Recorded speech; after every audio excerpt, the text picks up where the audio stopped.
You are sitting inside completely safe. A mug of something warm in your hands.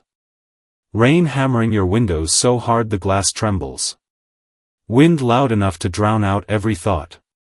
And then, in the middle of all of it, you glance at your bird feeder. Empty. Not just empty, completely abandoned. The same feeder that had a dozen birds fighting over seeds 2 hours ago. Gone. All of them. Every single one. Where did they go? That little black-capped chickadee that visits you every morning. The house finch you have been watching since spring. The pair of mourning doves that always arrive together. Right now, somewhere outside in that storm, they are alive, or they are not. And you have no idea which one is true. What backyard birds actually do the moment a storm hits is one of the most underreported stories in all of wildlife science. Not because researchers haven't looked, but because until very recently, the technology didn't exist to follow something that weighs less than a sheet of paper through a weather system the size of a state. Now it does. And what scientists have discovered using micro-GPS tags, thermal imaging, and precision Doppler radar will permanently change the way you look at every bird outside your window. Here is the first thing you need to understand. Your birds are never surprised by a storm. Not once. Not ever. While you are still checking your weather app, your birds already know. They knew hours ago.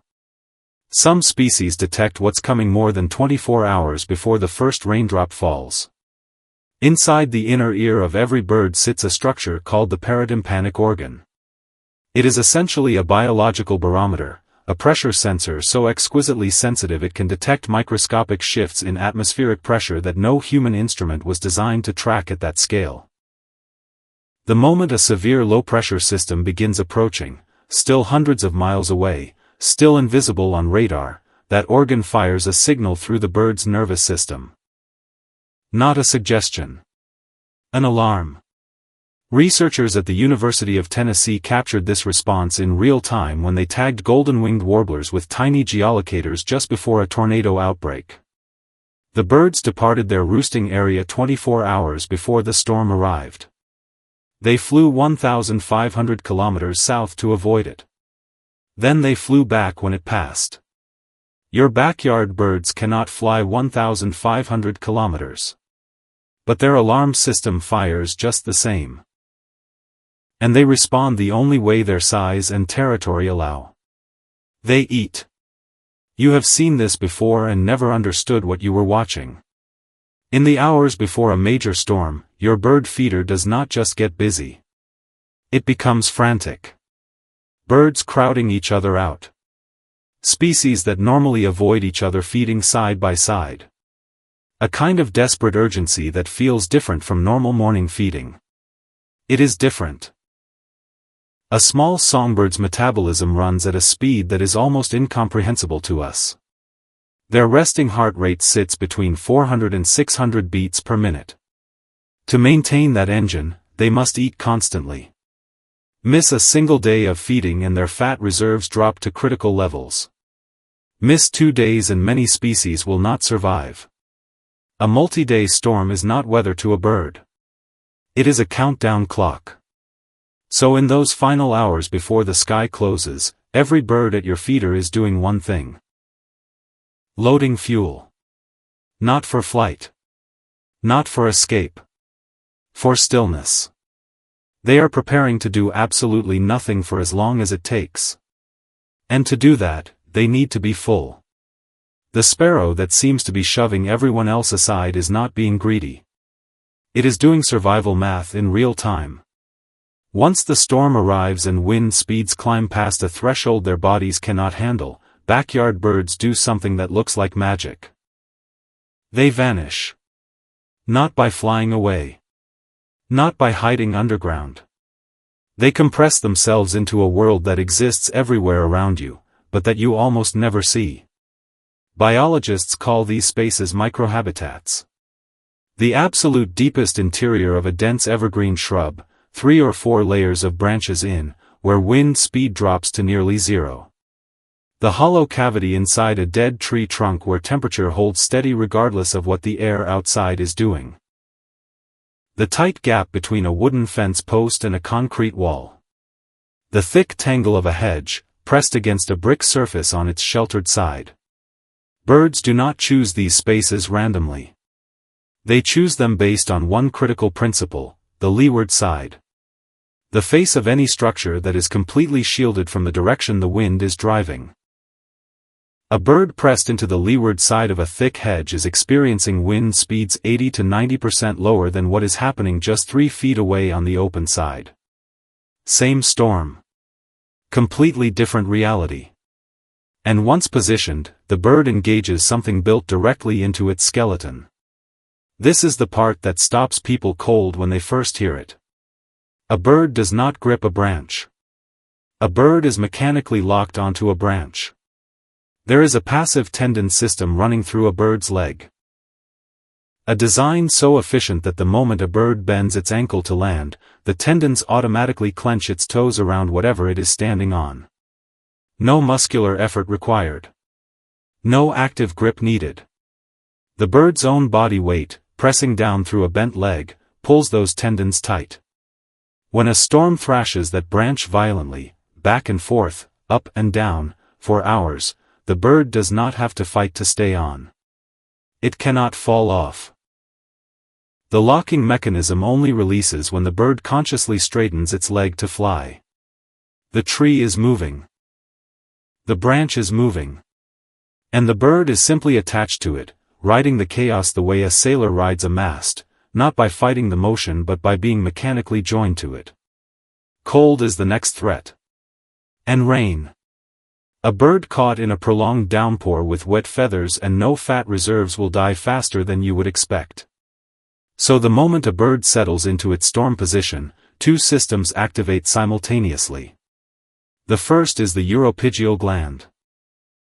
A small oil-producing gland near the base of the tail.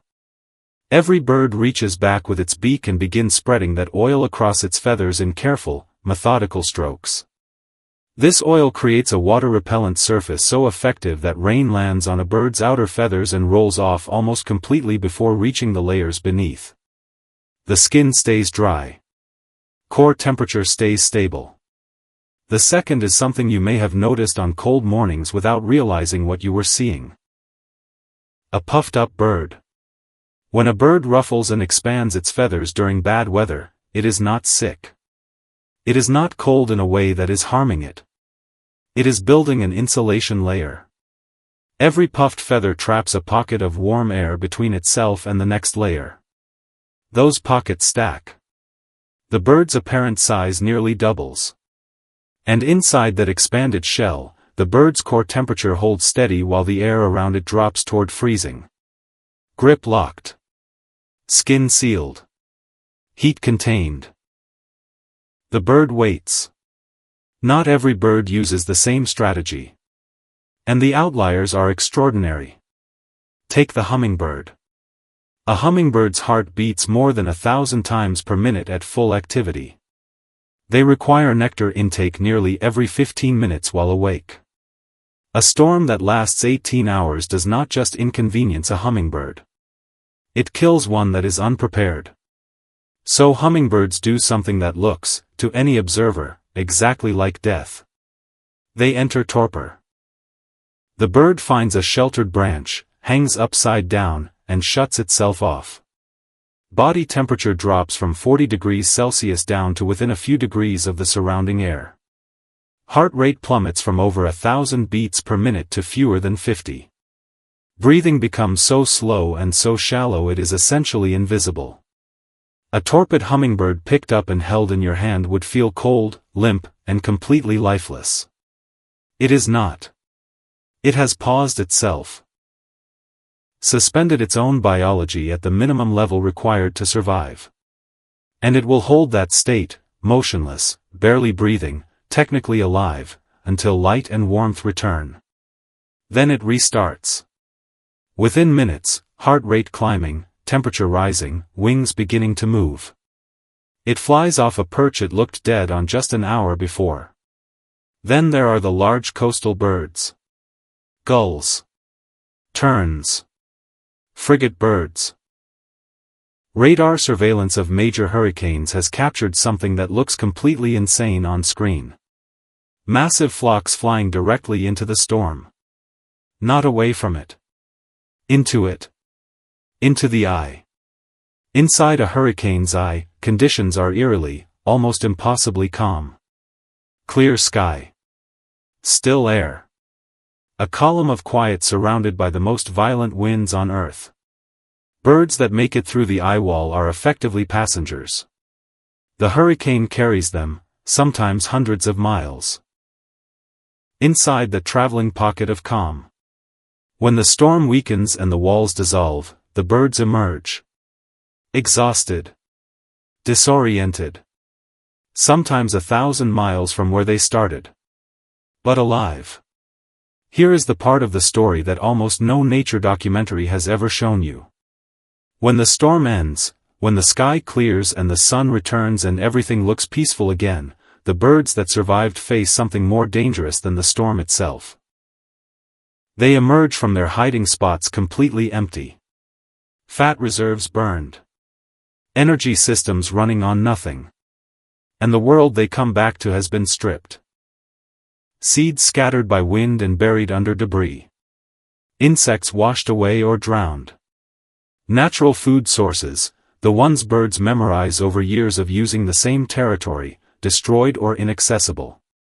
The birds that successfully weathered the storm now have hours, not days, to find enough calories to restart their metabolism.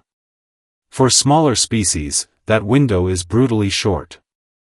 This is the moment your bird feeder does something that matters far beyond convenience. A feeder full of high-fat seeds in the 24 to 48 hours after a major storm is not hospitality. It is emergency rescue. The birds coming to your feeder after a storm are not the same casual visitors you see on a normal morning. They are survivors in a depleted landscape, running on fumes, landing on the one reliable food source they know exists. Fill it immediately after every storm. Sunflower seeds. Suet cakes. Peanuts. High fat. High calorie. Easy access. The storm is over. But the starvation clock is still running louder than ever.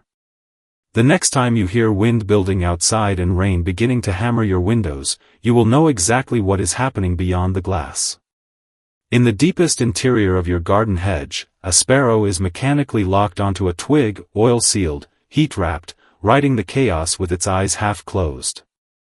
Hanging upside down from a sheltered branch somewhere nearby, a hummingbird is technically motionless. Heart barely beating, temperature near freezing, waiting for the light to come back. Inside the eye of a hurricane moving up the coast, birds you have never seen are being carried hundreds of miles inside a cylinder of impossible calm. They do not panic when the sky falls. They prepared. They locked on. They sealed themselves in. And they are waiting, completely still, completely quiet, for the moment to restart.